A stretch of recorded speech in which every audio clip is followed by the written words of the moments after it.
الحمدللہ والصلاۃ والسلام علی رسول اللہ اما بعد قال النبی صلی اللہ علیہ وسلم من تعلق تمیمۃ فقد اشرک۔ نبی کریم صلی اللہ علیہ وسلم نے بیان فرمایا کہ جس نے کوئی تعویذ وغیرہ لٹکائی اس نے شرک کیا۔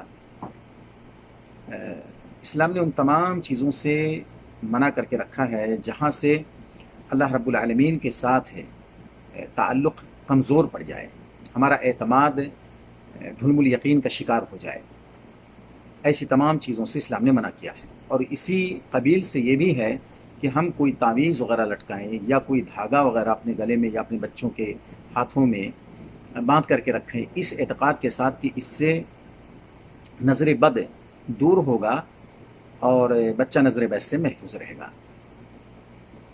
ایسا کچھ بھی نہیں اسلام میں ہے۔ جو کچھ ہے اسلام میں نظر بد سے محفوظ رہنے کے لیے یا شیطان کے وسوسوں سے محفوظ رہنے کے لیے، اس کے لیے اللہ رب العالمین نے دعائیں سکھائی ہیں، قرآن مجید کی آیتیں ہیں، قرآن مجید کی کچھ مخصوص صورتیں ہیں، جیسے سورہ فاتحہ ہے، معوذتین ہے، قل اعوذ برب الفلق، قل اعوذ برب الناس۔ ان تمام چیزوں کو پڑھ کر کے ہم اپنے اوپر دم کریں، اپنے بچوں پر دم کریں، ہم خود محفوظ رہیں گے، ہمارے بچے بھی محفوظ رہیں گے۔ عبداللہ بن مسعود رضی اللہ تعالیٰ عنہ نے آ کر کے دیکھا اپنے گھر کے اندر ان کی بیوی اپنے گلے میں ایک دھاگا لٹکائے ہوئے ہیں، تو انہوں نے پوچھا یہ کیا ہے؟ تو انہوں نے کہا کہ میری آنکھوں میں چبھن رہتی تھی اور اس پر دم کیا ہوا ہے، اس لیے میں نے اس کو لٹکایا ہوا ہے۔ فوری طور سے انہوں نے کاٹ کر کے دھاگا پھینک دیا کہ اس سے کچھ نہیں ہوتا ہے، تم جو مسنون دعائیں ہیں اس کو پڑھ کر کے اپنے اوپر دم کرو، آنکھ کی تکلیف بھی دور ہوگی اور نظر بد بھی دور ہوگا۔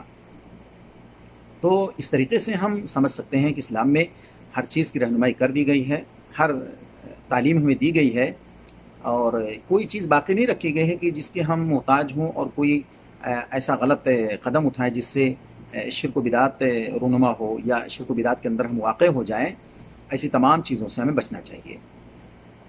اللہ رب العالمین ہمیں جو اسلام میں صحیح طریقہ ہے نظر بد سے بچنے کے لیے یا شیطان کے وسوسوں سے یا شیطانی ہتھ کنڈوں سے بچنے کے لیے، ان تمام دعاؤں کا ہمیں اہتمام کرنے کی اللہ ہمیں توفیق دے۔